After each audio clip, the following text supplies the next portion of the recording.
Hey, what's up guys and welcome back to my YouTube channel Barry Developers. I hope you guys doing well.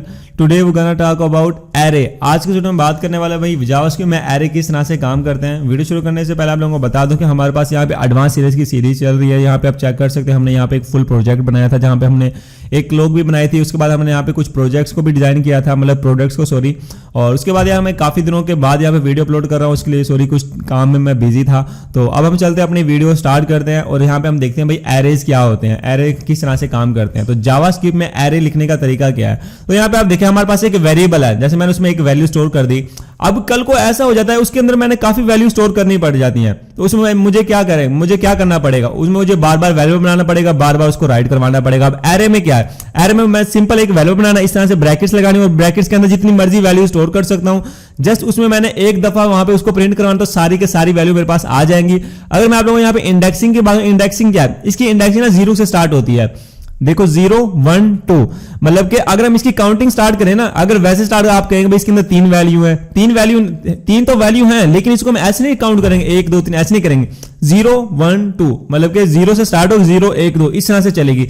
Indexing हमेशा array में 0 से start करते हैं, ठीक है। Indexing क्या होती है, मतलब इसको हम कॉल करेंगे ना, आगे प्रैक्टिकल करेंगे तब मैं आप लोगों को वहां पे बताऊंगा कि इसमें ना हमारा काफी टाइम बच जाता है। इसमें अब अगर आप लोगों को वैसे वैल्यूबल लिखने बैठोगे तो वहां पे आप लोगों को पहली बात तो काफी टाइम लग जाएगा, आप लोगों को काफी ज्यादा वेरिएबल बनाने पड़ेंगे, उन वेरिएबल को बार बार कॉल करना पड़ेगा, जो कि कोड भी काफी ज्यादा लेंथी हो जाता है। और जो जबकि हम एरे में, दूसरी तरफ हम एरे में क्या करते हैं, जस्ट एक एरे बनाते हैं अपना, वहां पे हम सारा डाटा स्टोर कर लेते हैं। अब कैसे, अब यहाँ पे हम आते हैं अपने कोड एडिटर में, यहाँ पे मैं एक वेरिएबल बनाता हूं। जैसे मैंने वेरिएबल ए नाम बनाया, ए नाम का एक वेरिएबल बनाया, उसके अंदर मैंने एक वैल्यू स्टोर कर दी और एक और वेरिएबल बनाया मैंने, और उसमें मैंने एक और वैल्यू स्टोर कर दी, कोई भी वैल्यू यहाँ पे मैंने स्टोर कर दी इस वेरिएबल में, और एक और वेरिएबल बना लेता हूं मैं। यहाँ पे 3 वेरिएबल बना ली। हालांकि अगर मैं एरे में बनाना था तो मुझे भाई वहां पे सिर्फ एक वेरिएबल बनाना पड़ता, उसमें ये कंप्लीटली जितनी भी जो मेरे पास वैल्यूज है उनको मैं स्टोर कर लेता।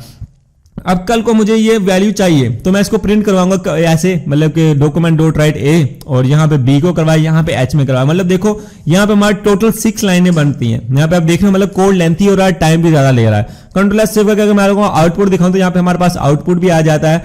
अगर कल को ऐसा हो, ये तो हमारे पास 3 वैल्यू ना, क्या तो 300 हो जाए, 3000 हो जाए, 3 लाख हो जाए, तो फिर हम वहां पे क्या करेंगे, इतने ज्यादा क्या वेरिएबल बनाते रहेंगे और वेरिएबल को बार बार प्रिंट करवाते रहेंगे। तो इस तरह से नहीं। मैं यहाँ पे ब्रेक लगा के आप लोगों को यहाँ पे दिखाता हूँ थोड़ा सा, ये कंट्रोल एस सेव करता हूँ मैं, यहाँ पे कंट्रोल आर रिफ्रेश। तो ये हमारे पास भाई इसका आउटपुट, जो कि हम वैसे विदाउट एरे अगर हम काम करते हैं तो हमारे पास कुछ इस तरह से उसका आउटपुट आता है, जो कि भाई यहाँ पे काफी टाइम टेकिंग भी और तकरीबन मेरे हिसाब से ठीक भी नहीं है। तो कुछ इस तरह से। अब देखो वेरिएबल बनाता हूं मैं ए नाम का, इस तरह से मैं इसको ब्रैकेट्स लगाऊंगा, यहाँ पे आप चेक कर सकते हैं, ये मैं जूम करता हूं तो यहाँ पे आप देखो, अब मैंने यहाँ पे एक वैल्यू स्टोर कर दी, एक और वैल्यू स्टोर कर दी, एक और वैल्यू स्टोर कर दी। यहाँ पे आप लोगों ने कोमा से उसको सेपरेट करते रहना। अब जितनी मर्जी वैल्यू स्टोर कर सकते हैं यहाँ पे, 4 5 10 1000 लाख जितनी मर्जी, ठीक है। उसके बाद यहां पे मैं करता हूं भाई डॉक्यूमेंट डॉट राइट, ये डी आप लोगों ने कैपिटल नहीं रखना, डी आप लोगों ने ये भाई स्मॉल ही रखना, ठीक है। तो यहां मैं इसको हटा देता हूं और दोबारा से लिखता हूं भाई यहाँ पे डॉक्यूमेंट इस तरह से डॉट राइट। आप डॉट मतलब कि कंसोल में भी इसको प्रिंट करवा सकते हैं, जैसे भी करवाना करवा सकते हैं, ठीक है। लेकिन मैं डॉक्यूमेंट सिंपल जो मेथड है डॉक्यूमेंट डॉट राइट ए, कंट्रोल एस सेव करता हूं मैं, यहाँ पे कंट्रोल आर रिफ्रेश करूं, देखो मेरे पास कंप्लीटली वैल्यूज आ चुकी है, ठीक है। जितनी भी मेरे पास उस एरे के अंदर वैल्यू थी वो मेरे पास यहाँ पे कंप्लीटली शो हो चुकी है, जो कि मुझे बार बार कोई न्यू वेरिएबल नहीं बनाना पड़ा मुझे, बार नहीं तो मुझे न्यू वेरिएबल बनाना पड़ता था, उसको बार प्रिंट करवाना पड़ता था। जो कि अगर मैं आप लोगों को वैसे बताता हूं, यहाँ मेरे पास 4 टोटल वैल्यूज हैं, ठीक है, और मुझे 4 टाइम इसको क्रिएट करना पड़ता है वेरिएबल को, और 4 टाइम ही हम इसको प्रिंट करवाते हैं। अब जैसे देखो एक क्लास का आप लोग यहाँ पे डाटा, मतलब क्लास के लिए एक प्रोग्राम बना रहे हो, अब वेरिएबल स्टूडेंट के नाम से STU मतलब स्टूडेंट।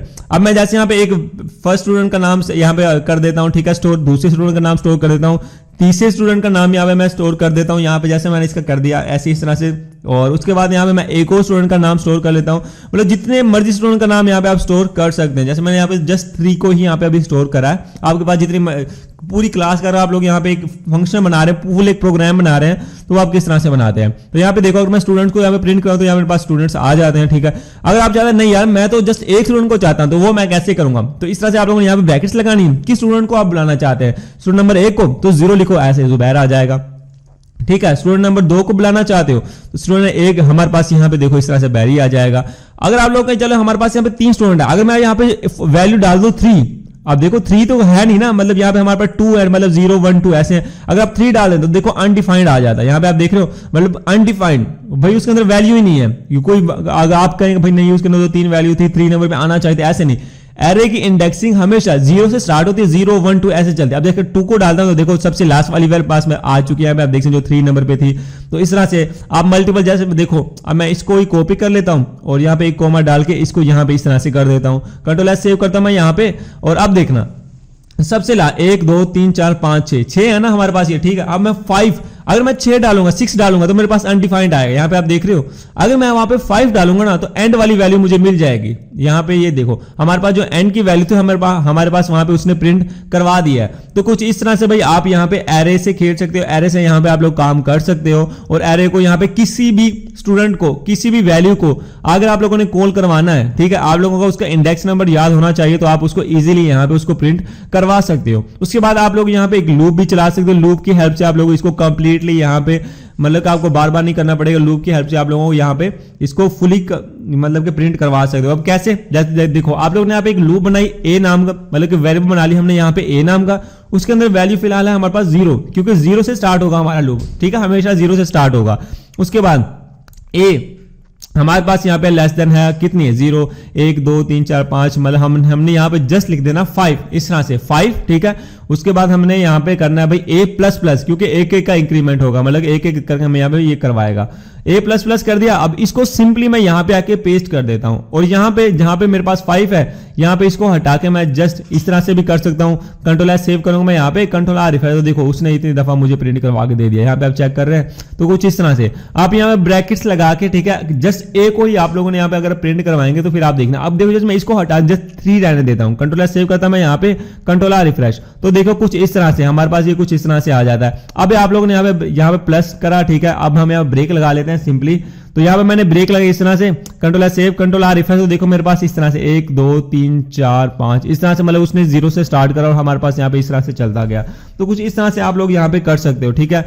और उसके बाद यहाँ पे अब जैसे मैं यहाँ पे देखो प्लस की हेल्प से हमने यहाँ पे उसको करा था। अब हमने जस्ट ए को हमने यहाँ पे प्रिंट करवाना है। अब जैसे देखो हम किसी भी इंडेक्स को भी यहाँ पे हम कॉल करवा सकते हैं। देखो जस्ट उसने इंडेक्स 2 को ही हमारे पास यहाँ पे प्रिंट करवा दिया, बार बार जितनी दफा हमने उसको बताया उसने उतनी दफा हमारे पास यहाँ पे उसको प्रिंट करवा के दिखा दिया। तो कुछ इस तरह से आप उसको प्रिंट करवा सकते हैं, ठीक है। और दूसरी बात ये कि यहाँ पे हमारे पास, अब आई होप कि आप लोगों को, अगर आप लोगों ने लास्ट की वीडियोस देखी थी तो आप लोग लूप्स का आप लोगों को पता होगा लूप्स किस तरह से काम करते हैं, किस तरह से काम नहीं करते। अब जैसे मैं इसको हटा के और यहाँ पे जैसे कोई भी जैसे हमारे पास न्यूमेरिकल वैल्यूज मैं यहाँ पे इंटर करता हूं तो यहाँ पे आप देखो, ये देखो एक प्रॉब्लम आ रही है 3 ये क्यों आ रही है?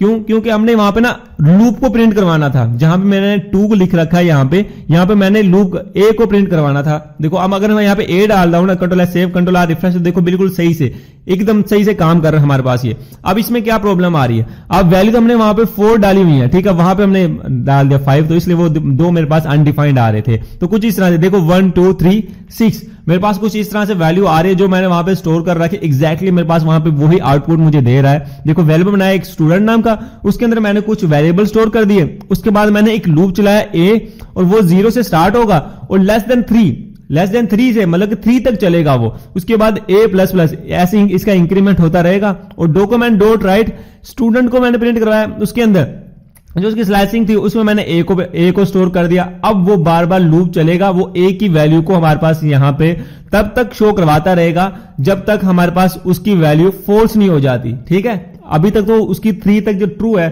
जब तक उसकी वैल्यू फॉल्स नहीं हो जाती तब तक ये लूप हमारे पास चलता रहेगा।